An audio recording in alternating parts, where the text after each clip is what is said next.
ایک حضور کی ذات ہو گئی، ایک حضور کی تعلیمات ہو گئی. حضور علیہ السلام کی ذات اور حضور صلی اللہ علیہ وسلم کی تعلیمات.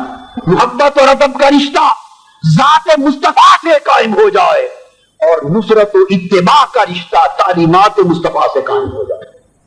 اگر یہ دو تعلق جڑ گئے تو سمجھے کہ آپ نے دین کو پا لیا، دین کو پا لیا. اب یہ تعلق ذات سے کس طرح؟ قرآن مجید نے کہا.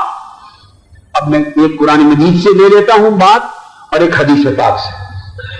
قرآن مجید میں ہے یا ایھا الذین آمنوا لا ترفعوا اصواتکم فوق صوت النبی ولا تجہروا لہ بالقول کجہر بعضکم لبعض. اے ایمان والو، اپنی آوازیں نبی کی آواز سے اونچا نہ کرو، اور نبی صلی اللہ علیہ وسلم کو بلانا پڑے تو عامیانہ طریقے سے یوں نہ بلاؤ جیسے ایک دوسرے کو آپس میں بلا لیتے. ادب کے ساتھ بولو اور اپنی اصوات کو، آوازوں کو صوت النبی سے، حضور علیہ السلام کی آواز سے پست رکھو. حضور علیہ السلام کی مجلس میں بیٹھے اتنا اونچا نہ بولو کہ تمہاری آواز حضور علیہ السلام کی آواز سے اونچی ہو جائے. اگر ہو گئی تو کیا ہوگا؟ اگر یہ بے ادبی ہو گئی تو کیا ہوگا؟ فرمایا ان تحبط اعمالکم وانتم لا تشعرون. اگر تم نے ایک بار بھی بے ادبی سے اپنی آواز میرے نبی کی آواز سے بلند کر دی، یہ بے ادبی اگر ایک بار بھی ہو گئی تو تمہاری ساری عمر کے اعمال ضائع کر دیے جائے. نمازیں ساری عمر کی، روزے ساری زندگی کے، حج اور عمرے ساری زندگی کے، صدقات اور خیرات ساری زندگی کے، بعض تبلیغیں ساری زندگی کے، اعمال ساری زندگی کے، اور بے ادبی صرف ایک مرتبہ، ایک لمحے. ذرا دیکھیے فرق کتنا ہے. اس بات کو سمجھنے کی کوشش کریں. یہ نہیں کہ اگر سال پورا بے ادبی کرتے رہے تو پورے سال کے عمل تباہ ہو جائیں گے. یہ فرمایا کہ ایک بے ادبی سے ایک عمل ضائع ہو جائے گا. یہ فرمایا نہیں.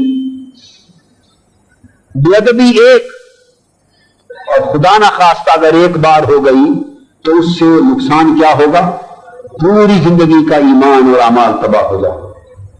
وانتم لا تشعرون، اور تمہیں توبہ کا موقع بھی نہیں ملے گا. کیوں نہیں ملے گا؟ کہ تمہارے سارے اعمال ایک مرتبہ کی بے ادبی بارگاہ رسالت مآب صلی اللہ علیہ وسلم، ایک بے ادبی کے باعث سارے اعمال تمہارے تباہ کر دیے جائیں گے، ختم کر دیے جائیں گے، رائیگاں چلے جائیں گے، اور تمہیں شعور بھی نہیں ہوگا، تمہیں احساس بھی نہیں ہوگا، پتہ بھی نہیں چلے گا کہ میرا کچھ بچ گیا ہے، یہ سب کچھ لٹ گیا ہے. تم اسی خوشی میں رہو گے کہ میرے اتنے عمل ہیں، اتنے حج ہیں میرے نامہ اعمال میں، اتنے عمرے ہیں، اتنے روزے ہیں، اتنی نیکیاں ہیں، اتنے عمل ہیں، اتنے صدقات ہیں، اتنے خیرات ہیں، میں نے اتنی مسجدیں بنوائی، اتنے مدرسے بنوائے. آپ ساری زندگی کے عمل گنتے رہیں گے اور قیامت کے دن پتا چلے گا کہ سب کچھ جل کر راکھ ہو چکا ہے. کیوں؟ کہ ساری زندگی کے ایک عمل صرف بارگاہ رسالت مآب کی ایک بے ادبی سے تباہ کر دیے گئے. آپ اندازہ کر لیں کہ ادب یا بے ادبی کا تعلق ذات مصطفیٰ سے ہے صلی اللہ علیہ وسلم، حضور کی ذات پاک سے. اعمال ساری زندگی کے دین کے اعمال ہیں. پتہ یہ چلا اگر ایک بے ادبی عمر بھر کے سارے اعمال کو تباہ کر دیتی ہے تو پتہ یہ چلا کہ اعمال سارے دین کے قبول ہی تب ہوتے ہیں اگر ذات محمد مصطفیٰ کا ادب اور محبت. اگر حضور علیہ السلام کی محبت اور ادب دل میں نہیں تو کوئی عمل، کوئی تقوی، کوئی نیکی اللہ کی بارگاہ میں قبول نہیں. یہ ہے ذات کا تعلق، محبت کا، ادب کا. اور صحابہ کرام کا حدیث پاک میں ہے کہ جب یہ آیت کریمہ نازل ہوئی تو پھر اس کے بعد سیدنا صدیق اکبر رضی اللہ تعالیٰ عنہ نے اونچی آواز سے بولنا تو کیا، عام آواز سے بولنا بھی بند کر دیا تھا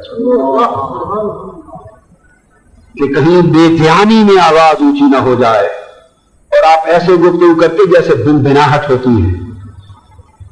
اور آپ کا معمول تھا سیدنا صدیق اکبر رضی اللہ تعالیٰ عنہ کا کہ جب کوئی وفد حضور علیہ السلام سے ملنے کے لیے یا کوئی آدمی آتا تو تیزی سے ایک آدمی کو باہر بھیجتے اور باہری روک کر اسے بارگاہ مصطفیٰ کی حاضری کا ادب سمجھاتے تھے کہ اس طرح پیش ہونا، ایسے بات کرنا، ایسے بیٹھنا۔ تو سیدنا صدیق رضی اللہ تعالیٰ عنہ عمر پر بارگاہ رسالت مآب کا ادب سکھاتے تھے لوگوں کو۔ اس آیت کے اترنے کے بعد سیدنا فاروق اعظم رضی اللہ تعالیٰ عنہ کا معمول کیا تھا؟ آپ نے پھر وفات کے دن تک کسی نے سیدنا فاروق اعظم کی اونچی آواز سنی ہی نہیں۔ سیدنا عمر فاروق جیسے صاحب جلال سے آتا، ان کتابوں میں آتا ہے کہ اذا تکلم، یعنی کان عمر رضی اللہ تعالیٰ عنہ اذا تکلم عند النبی صلی اللہ علیہ وسلم لا یسمع کلامہ حتی یستفہم۔ فرمایا کہ پھر اس آیت کے اترنے کے بعد سیدنا فاروق اعظم رضی اللہ تعالیٰ عنہ جب بولتے تو آپ کی آواز سنائی نہیں دیتی تھی۔ کسی شخص نے آپ کا کلام کانوں سے نہیں سنا، آپ کی بات اور اشاروں سے اندازہ کر کے سمجھ لیتے تھے کہ یہ فرما رہے ہیں۔ اتنا آہستہ ہو گئے تھے بولنے میں کہ کہیں بے خیالی میں بھی آواز مصطفیٰ سے اونچی نہ ہو جائے۔ ایک صحابی ہے، انہوں نے جب یہ آیت کریمہ سنی، حضرت ثابت بن قیس بن ثابت رضی اللہ تعالیٰ عنہ، آیت کریمہ سنی، ان کی آواز طبعاً فطری طور پہ اونچی تھی، گلے کی آواز ہی ایسی تھی کہ اونچا بولتے تھے۔ آپ نے گھر کا دروازہ بند کر لیا، کنڈی لگا کے کمرے میں بیٹھ کے زار و قطار روتے رہے، کئی دن روتے رہے، کنڈی لگا کے جب بات یاد آتی دروازہ بند کر کے زار و قطار روتے۔ حضور علیہ الصلوۃ والسلام کی بارگاہ تک بات پہنچی کہ حضور صلی اللہ علیہ وسلم فلاں صحابی گھر کے دروازے بند کر کے روتا رہتا ہے۔ آپ نے اسے بلوا بھیجا اور پوچھا، بھائی سنا ہے تم دروازہ بند کر کے کمرے میں روتے رہتے ہو، کیا ماجرا ہے؟ عرض کیا، آقا جس دن سے یہ آیت اتری ہے اس دن سے ڈرتا ہوں، میری آواز تب اونچی تھی کہ کہیں بھی ادبی میں میرے سارے اعمال اور ایمان نہ ضائع ہو گیا ہو۔ آپ نے فرمایا، لست منہم، گھبراؤ نہیں، تو بے ادبوں میں سے نہیں ہے۔ جس کو اتنا ڈر ہے اس کا ادب اللہ کی بارگاہ میں قبول ہے۔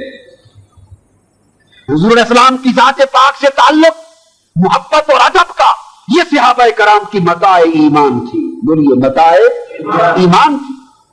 اس حد تک کہ سیدنا عمر فاروق رضی اللہ تعالیٰ عنہ کعبے کا طواف کر رہے ہیں، کعبے کا طواف کرتے کرتے سیدنا فاروق اعظم رضی اللہ تعالیٰ عنہ حجر اسود کے سامنے آ گئے۔ حجر اسود کا بوسہ لینا چاہتے ہیں، مگر حجر اسود کو خطاب کیا، فرمایا، یا حجر ان عمر یعلم انک حجر لا تنفع ولا تضر۔